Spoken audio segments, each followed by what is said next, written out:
Please help me get this message to Governor Romney before it's too late.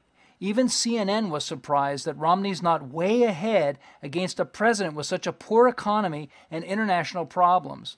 Based on Richard Wertland, the guy who got Reagan elected by a landslide, he shouldn't be going after Obama, but the whole Democratic Party, especially when they're so vulnerable. Here, let me show you how this changes the entire election almost overnight. Please watch this, share it with your friends, and do anything else you can think of to help me get this to Romney before it's too late. The three big lies the Democrats are telling, how they're costing Romney the election, and how Romney can use this to win the election. What if the reason to vote for the Democrats is based on a lie?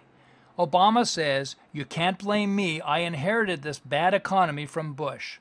But what if the economic meltdown that cost millions of people their homes, their jobs, and their savings wasn't caused by Bush at all?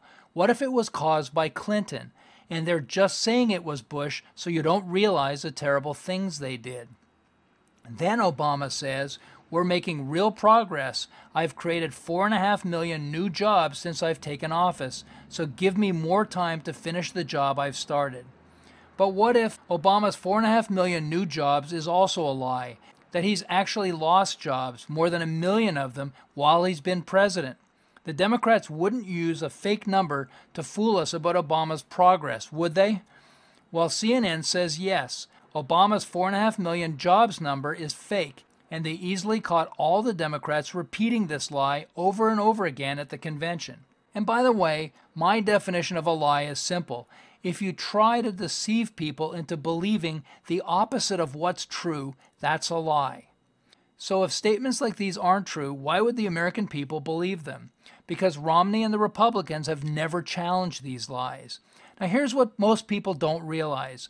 Both statements, that Obama inherited the bad economy from Bush and that he's already showing progress by creating all these jobs, these are meant to deceive the American people. The truth is, the Democrats didn't inherit the bad economy from Bush, but from themselves. It started with President Clinton. He even admits it on camera, but now he's hoping people forget. Prophetically, outgoing Federal Reserve Chairman Paul Volcker warned against getting rid of the old law, saying it would lead to another financial crisis. The Clinton administration presided over the repeal of the Glass-Steagall Act, a key deregulatory move widely seen as helping lead to the nation's financial collapse. It allowed investment banks, the casino of Wall Street, to invade commercial banks and commercial deposits, and it allowed investment bankers to utilize commercial deposits for essentially gambling. We are deliberately and certainly with this legislation moving towards inheriting much greater risk in our financial services industries. So much money was involved that if they went bad, they could affect 100% of the investments and indeed 100% of the citizens in countries, not investors. And I was wrong about that. I said that all along. President Clinton removed the safeguards. He killed the 50-year-old law that protected us from bank greed. Think about it. The banks have all that cash, trillions of dollars of our money that they're holding. It's not their money. Therefore, they were forbidden from betting it on risky stuff. But with one stroke of President Clinton's pen, suddenly banks were allowed to play high-risk gambling with our money. Then he gave them the time bomb they needed to destroy our economy. With his friend Franklin Raines at Fannie Mae, he created a feeding frenzy with mortgage-backed securities. But the collapse didn't happen right away.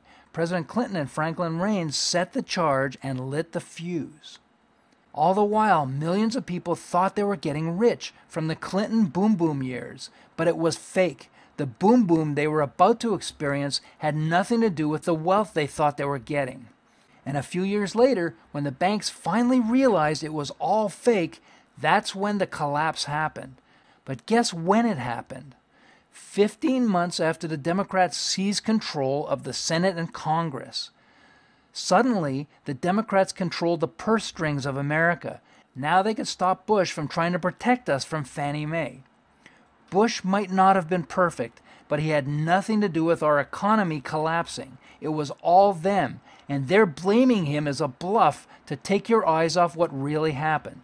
17 times, Bush tried to protect us from Fannie Mae, but 17 times the Democrats stopped him because they were in control.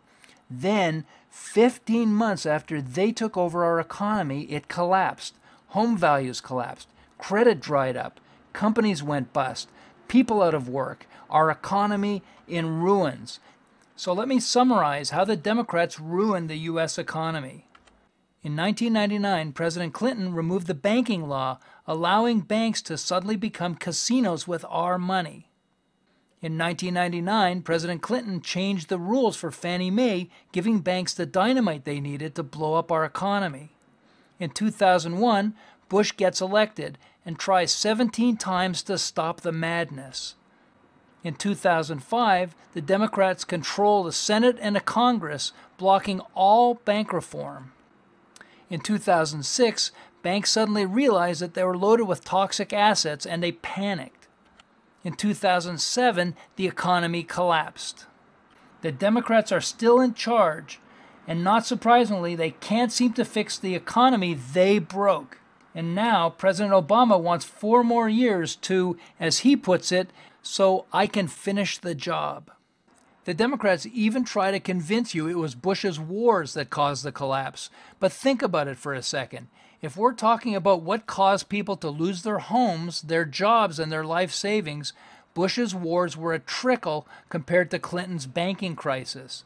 Yes, Bush's wars cost $2 billion a week, but what Clinton did put our nation on the hook for 500 times that amount in a single day and more.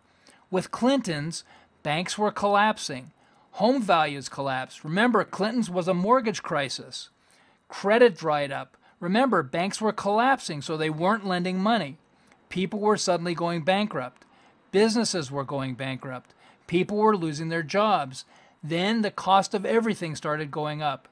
Bush got us into 2 wars, but Clinton collapsed our economy. If you lost your job, Clinton did it with the help of the Democrats. If you lost your home, Clinton did it with the help of the Democrats. If you lost your personal savings, Clinton did it with the help of the Democrats. If you lost anything in the past few years, you can thank Clinton and the Democrats for that and for lying to you about what really happened. I've also heard them blame it on Republican deregulation of Wall Street, but it was Clinton who deregulated the banks, not Bush, and the Democrats controlling Congress stopped Bush 17 times from trying to stop the madness. The Democrats didn't inherit the bad economy from Bush, but from themselves. But what about all the jobs Obama supposedly created? Well, the truth is, if Obama created 4.5 million new jobs since he became president, how come more than 1 million fewer people have jobs today than when he took office? Because he's not counting all the people who lost their jobs during the same period. Now, who wouldn't count that? Someone trying to deceive you, that's who. Someone wanting you to think that he has good results when his results are questionable at best. And many of the jobs he's counting are temporary jobs, like people hired to take the census. The reality is, fewer people are working today than when he took office, but he's trying to fool you into believing the exact opposite. Then there's lie number 3. Obama has reduced the deficit.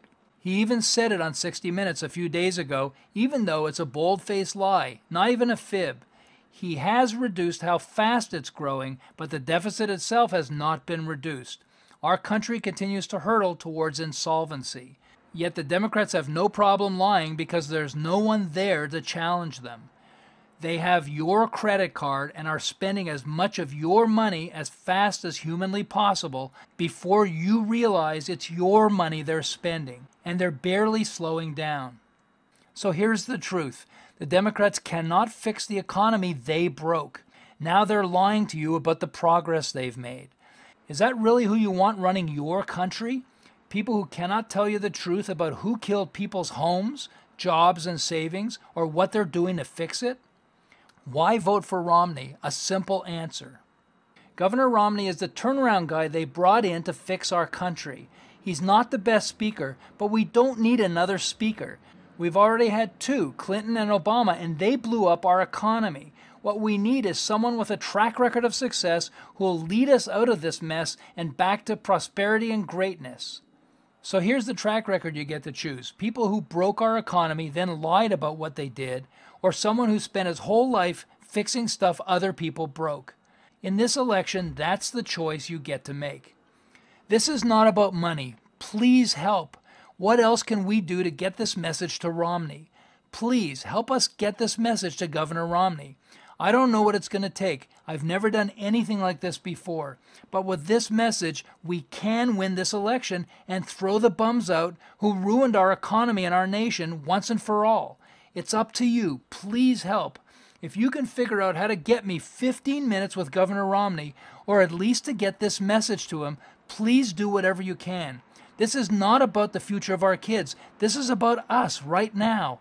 In this campaign, we're trying to raise money, to get media attention and to buy ads and promotions. But maybe you know a better way.